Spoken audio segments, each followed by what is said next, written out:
Every modern economy runs on one invisible resource, reliable electricity. Without it, factories stop, mines sit idle, and international investors simply look elsewhere. For decades, that was East Africa's biggest single economic obstacle. Industrial power was either too expensive, too scarce, or too unreliable to support large-scale manufacturing. Today, that equation is changing. Along the Rufiji River, Tanzania has completed one of the largest engineering projects in modern African history, a mega dam designed to double the country's baseline grid capacity. But Tanzania is not just trying to turn the lights on for domestic households. It is positioning itself to become one of East Africa's most influential energy producers, anchoring a broader ambition to turn the nation into an industrial hub and a regional power exporter under its long-term Vision 2050 framework. Yet, building power plants is only the first step. Whether this energy push actually translates into industrial dominance depends on transmission efficiency, regional grid integration, and sustained private investment. So, how did this transformation happen? And what does it take to turn raw megawatt capacity into true economic weight? Let's break it down. To understand why energy is the ultimate economic bottleneck, you have to look at the math of manufacturing. When a nation relies on emergency diesel generation or fragmented grids, industrial electricity costs soar. Local producers end up priced out of global markets long before their goods ever reach a port. To break this cycle, Tanzania committed to a $3 billion infrastructure gamble at Stigler's Gorge, the Julius Nyerere Hydropower Project. For years, critics questioned the financial scale, complex engineering, and environmental footprint required to construct the facility. Today, with all 9 of its massive turbines installed and operational, the facility contributes over 2,100 megawatts of baseline hydro generation directly into the national system. This single asset fundamentally altered the nation's energy mix. Hydropower now provides roughly 60% of total installed grid capacity, easing the chronic shortfalls that previously forced manufacturers onto private generators. But generating raw power at a river dam is only half the battle. The far harder problem is getting that power to where value is actually created. Power plants without transmission networks are stranded assets. Historically, across the region, power generated in one province couldn't reach industrial centers hundreds of kilometers away due to weak grid infrastructure.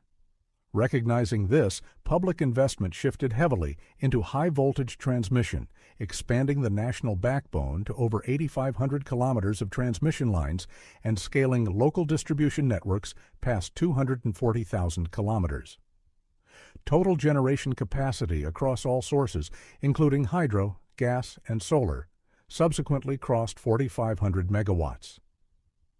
Why does this grid expansion matter for macroeconomics? Because of value addition. For generations, East African economies exported raw, unprocessed commodities, raw minerals, agricultural products, unrefined ores, only to import finished goods back at significant markups. By bringing high-voltage, low-cost power directly to designated special economic zones and industrial corridors, local processing becomes economically viable. Steel mills, agricultural processing plants, and critical mineral refineries can finally operate with predictable overhead costs. But cheap electricity alone doesn't guarantee prosperity. The real competition begins after the power reaches the factory gate. That's where Tanzania enters a fierce regional race with neighboring economies, including Kenya, Ethiopia, Zambia, and Mozambique, to attract the international capital and manufacturing supply chains that consume that electricity. To remain competitive, grid reliability must withstand climate shock. Relying entirely on megadams leaves an economy vulnerable to droughts, which can cripple water levels and cause sudden output drops. To hedge against this, the strategy relies on a diversified energy portfolio. natural gas contributes roughly 28% of generation capacity, offering firm thermal power when hydro levels fluctuate.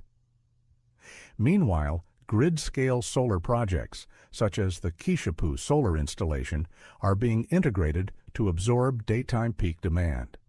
This multi-source mix aims to give investors what they value most: stability, lower emissions, and predictable long-term energy prices. This infrastructure strategy also carries broad geopolitical implications. Geographically, Tanzania occupies a strategic pivot point, bridging East Africa with the Southern African Development Bloc. By generating potential surplus capacity, the country is positioning itself as an active trader in both the Eastern Africa Power Pool and the Southern African Power Pool. Trading power across borders accomplishes two things. It generates foreign exchange revenue during surplus periods, and it deepens regional economic integration with landlocked neighbors.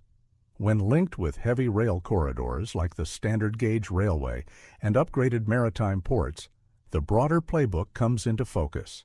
Affordable domestic energy powers local processing. Freight rail moves the output, and modern ports connect those goods to global markets. History suggests that nations rarely become industrial powers by accident. They first build the physical systems that make industry possible: roads, ports, railways, and above all, reliable electricity. Tanzania has invested heavily in those foundations. Whether they ultimately support a long-term manufacturing powerhouse will depend on policy execution, transmission maintenance, and how effectively these assets are integrated with regional markets and private investment. The next decade will show whether this energy transformation becomes one of East Africa's defining economic success stories. What do you think is the biggest challenge facing regional energy markets over the coming decade? Let us know in the comments below, and subscribe for more deep dive analytical coverage of global economic and strategic affairs.